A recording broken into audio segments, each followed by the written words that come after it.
Le chef de l'armée d'Ouganda, par ailleurs fils du président Yoweri Museveni, affirme vouloir la mort de Bobi Wine, l'opposant de son père. Nous sommes quelques jours après la réélection de Yoweri Museveni pour un 7e mandat. On fait le point.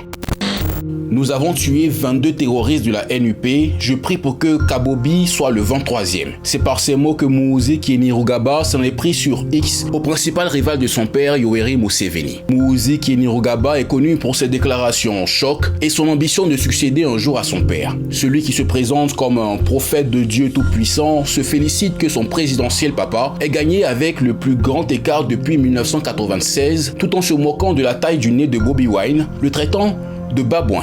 La présidentielle du 15 janvier en Ouganda s'est achevée par une victoire sans surprise de Yoweri Museveni avec 71,65% des voix. Le régime tient le pays d'une main de fer depuis plusieurs décennies. Les Nations Unies ont dénoncé une violente répression envers l'opposition pendant la campagne électorale. Avant l'élection, les autorités avaient coupé Internet qui a été rétabli samedi soir selon l'AFP. Cette coupure a perturbé l'observation efficace du scrutin et accru la suspicion, a déploré Goodluck Jonathan, ex-président du Nigeria et représentant des observateurs électoraux de l'Union africaine. Hier lundi, des organisations de la société civile du Kenya ont tenu une conférence de presse pour dénoncer les conditions de cette élection.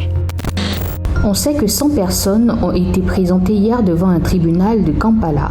D'autres sont détenues. Plusieurs cadres de la plateforme nationale de l'unité ont été enlevés et restent introuvables. Aujourd'hui, on dénombre environ 1000 personnes arrêtées et disparues.